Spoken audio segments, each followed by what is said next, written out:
మీ business ఏదైనా మీ ఊర్లో promotion చేయాలంటే అది సుమన్ టీవీతోనే సాధ్యం. ఇప్పుడే సంప్రదించండి.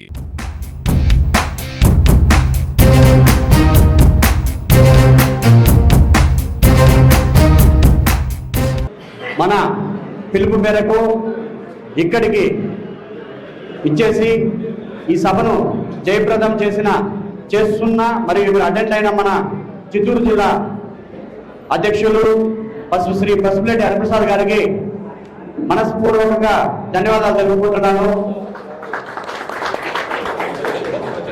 ఇదే వేదిక మీద మనం ఎన్నో సభలు నిర్వహించాము. ముఖ్యంగా దసరా సెలబ్రేషన్స్ రీసెంట్గా కూడా జరిగాయి, మీకు అందరికీ తెలుసు. అంత గొప్ప కార్యక్రమాలకు నెలవైన ఈ చౌడేశ్వరమ్మ దేవి ఆశీస్సులతో ఈరోజు మనం నేను పార్టీలో జాయిన్ అయిన తర్వాత మొట్టమొదటి సభ నిర్వహిస్తున్నా. ఇక్కడ చాలా సంతోషంగా ఉంది. ఆ అమ్మవారి ఆశీస్సులు ఎల్లప్పుడూ పొంగనూరు పుర ప్రజల మీద ఖచ్చితంగా ఉంటాయని, మరియు జన సైనికులు నెక్స్ట్ రాబో ఎలక్షన్స్ లో కావచ్చు, ముందు రాబో సంవత్సరం ఖచ్చితంగా జనసేన వర్ధిల్లాలని, ఖచ్చితంగా అభివృద్ధి చెందాలని అమ్మవారి ఆశీస్సులు మన పార్టీ అధ్యక్షులైన పవన్ కళ్యాణ్ గారి మీద కూడా ఉండాలని మనస్ఫూర్తిగా కోరుకుంటున్నాను. ముఖ్యంగా నేను జనసేనలో చేరడానికి నిర్ణయం తీసుకున్న తర్వాత ఒక్క నిమిషం కూడా ఆగలేదు. వెంటనే వెళ్ళి మన సార్ గారికి చెప్పాను, సార్ ఇట్లా జనసేనలో చేరాలనుకుంటున్నాము, మీ ఆశీర్వాదం ఉండాలి, ఖచ్చితంగా కళ్యాణ్ సార్ గారికి విషయం వివరించండి అని చెప్తే సార్ కూడా తీసుకెళ్లారు. ఆఫీస్ వరకు తీసుకెళ్లి మనం ఇంటర్వ్యూ చేయడం జరిగింది. దానికి సార్ థ్యాంక్ యూ చెప్తున్నాను ఖచ్చితంగా. మరియు మీకు ఇంకో విషయం చెప్పాలి, నేను రాజకీయ జీవితంలోకి రావాలనుకో ముందే, అంటే ఇంచుమించు కరోనా టైం 2020-2021 సంవత్సరాల్లో నన్ను మొట్టమొదటిగా రాజకీయాలే కావాలించింది హరిప్రసాద్ సారే. మన ఇంటికి వచ్చి పిలిచారు. Thank you sir. తర్వాత జరిగిన విషయాలన్నీ మీకు అందరికీ తెలుసు. ముఖ్యంగా ఎందుకు మీరు జనసేనలో చేరారని చెప్పేసి కూడా కొంతమందికి ఉంటుంది. మనం అన్ని పార్టీల్ని చూసాం. లాస్ట్ 25 years నుంచి జరుగుతున్న రాజకీయ పరిస్థితులందరికీ ప్రతి ఒక్కరికి తెలుసు. కానీ పవన్ కళ్యాణ్ గారిని డిఫరెంట్ వేలో వెళ్తున్నారు. ఆ డిఫరెంట్ వే ఏంటంటే పాలిటిక్స్, అంటే రాజకీయాల్లో కూడా విలువలతో కూడిన రాజకీయాలు మీరు చేయండి.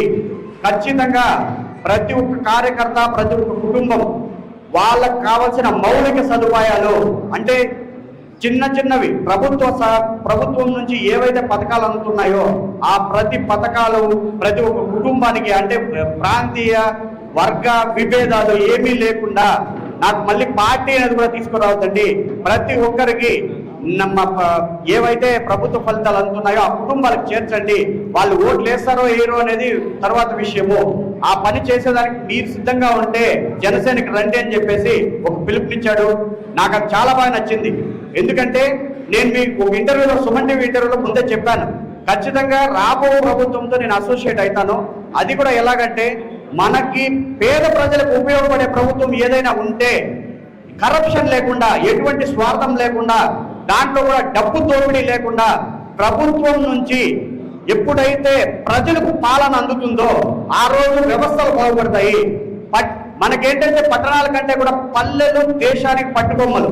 పల్లెలు గ్రామీణ పరిస్థితుల్లో, గ్రామీణంలో కుటుంబాలు బాగుంటే దేశం బాగుపడుతుందని చెప్పేసి మన పవన్ కళ్యాణ్ గారి నినాదము. ఆయన ఆశయాలు నచ్చి మనం ఈ పార్టీలో చేరడం జరిగింది. చేరిన తర్వాత మనం ఖచ్చితంగా పవన్ కళ్యాణ్ గారి నినాదాలు ఏవైతే ఆశయాలు ఏవైనా ఉన్నాయో ఆ ఆశయ సిద్ధికై ఆహర్నిశలు మనం పాటుపడాలని చెప్పేసి మన ట్రస్ట్ సభ్యులతో పాటు ఎవరెవరైతే మనకి మెయిన్ పర్సన్స్ ఉన్నారో, అంటే ఇక్కడ 1000-1500 మంది వచ్చారు. ఆ 1500 మంది అంటే 1500 కుటుంబాలు అవుతాయి. ఆ 1500 కుటుంబాలు చల్లగా ఉండాలని చెప్పేసి పవన్ కళ్యాణ్ గారి ఆశయము. ఫస్ట్ ఇక్కడ నుంచి ప్రారంభిద్దాము.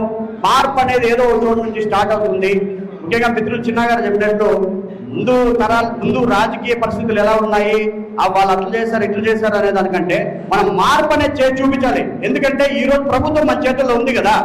ఈరోజు మనమంటే ఏంటో నిరూపించుకుంటే ఖచ్చితంగా వాళ్ళు అలా ఉన్నారు, మేము ఇలా చేస్తామని చెప్పి ప్రజలకు భరోసా కల్పిస్తూ మేమంటూ మీకు ఒక సహోదరులాగా సోదరులాగా మీ ఇంట్లో మనిషిలాగా ఉంటామని నిరూపించుకునేదానికి జన సైనికులు ఎప్పుడు సిద్ధంగా ఉంటారని జనసేన పార్టీ తరఫున నేను మీకు మాటిస్తున్నాను. ఈరోజు మన ఆహ్వానాన్ని మన్నించి ఇక్కడికి వచ్చేసిన ప్రతి ఒక్క కుటుంబానికే చెప్తున్నాను, ప్రతి ఒక్క కుటుంబానికి జనసేన మీకు తోడుగా ఉంటుంది. ధైర్యంగా పార్టీలోకి రండి, మనం సొసైటీ కోసం కష్టపడదాము. మెరుగైన సొసైటీ అంటే పవన్ కళ్యాణ్ గారు ఏం చెప్తున్నారు, గ్రామాన్ని మోడల్ గా తయారు చేయండి. విలేజ్ ఈరోజు పంచాయతీరాజ్ వ్యవస్థ తీసుకున్నాం కాబట్టి మనమంటే ఏంటో ఒక సంవత్సరంలోనే ఒక మోడల్ విలేజెస్ అనేవి రెడీ చేసి మీరు చూపించండి అంటున్నారు. అది ఎలాగా అనేది ప్రణాళికలన్నీ ముందు నేను పల్లెలకు వచ్చినప్పుడు తీసుకొని వస్తాను. ప్రతి పంచాయతీకి మనం విజిట్ చేస్తాము, ఒక రోజంతా ఖచ్చితంగా అక్కడే ఉందాము. ప్రతి ఒక్క నేను ముందుగా చెప్పినట్లే ప్రతి ఒక్క కుటుంబానికి మనం వెళ్ళి వాళ్ళకి ఏమైతే కష్టాలు ఉన్నాయో మన వల్ల మొత్తం తీర్చలేకపోయినా కానీ ప్రభుత్వం ద్వారా ఏవైతే అందులో కనీసం 50% వాళ్ళ భారం మనం తీసుకొని తగ్గిస్తే చాలా రిలీఫ్ ఉంటుంది. వాళ్ళకి సహాయం చేసిన వాళ్ళమైతే ఖచ్చితంగా మనం అంటూ ఒక మార్క్ క్రియేట్ చేయొచ్చు అనేది నా ఉద్దేశము. అదే విధంగా పల్లెబాట అనేది స్టార్ట్ చేస్తాము. దగ్గరలో మీకు చెప్తాము, ఖచ్చితంగా ముందుకెళ్తాము. ఏవైతే కార్యాచరణ మనం చేస్తున్నామో ముందుగా మీకు అందరికీ ప్రకటించుకుంటూ ముందుకెళ్ళి పార్టీని ఒక మంచి స్థానానికి తీసుకెళ్లి ఉన్నతమైన పొజిషన్ మన స్థాయి ఇప్పుడు ఏంటి, పొగనూరు మండలం వరకు మనం ఏం చేయగలమో అది మాత్రం చేసి చూపిద్దాం దగ్గరలో. అది చేసిన తర్వాత మనం పదవుల కోసం కంటే మనం చేసే పనులే మనల్ని పైకి తీసుకెళ్లాలనేది నా ఉద్దేశము. ముఖ్యంగా మనం ఏది ఎవరికి చెప్పకూడదు, ఖచ్చితంగా చేసి చూపించండి. ప్రజలు ఆ రోజు నిర్ణయిస్తారు మీరేంటి అనేది. కాబట్టి ఖచ్చితంగా మనం చెప్పేదానికంటే చేసేదానికే నేను ఎక్కువ ప్రాముఖ్యత ఇస్తాను. 100%. అదేవిధంగా మనం ముందరకెళ్ళాలి. మన జనసేనని చిరస్థాయిగా పొంగనూరు మండలంలో నిలపాలనేది నా ఉద్దేశము. ఆ ఆశయ సిద్ధికై ఖచ్చితంగా ఆర్గనైజేషన్ కష్టపడతానని సభాముఖంగా అందరికీ మాటిస్తున్నాను. ముఖ్యంగా ఒక లాస్ట్ విషయం చెప్తాను. బలహీనుని బలవంతుడు ఎప్పుడు భయపెడుతూనే ఉంటాడు. ఒకవేళ అదే బలహీనునికి ఒక బలం తోడై ఉంటుంది, అదే జనసేన, అదే పవన్ కళ్యాణ్. జై హింద్, జై జనసేన.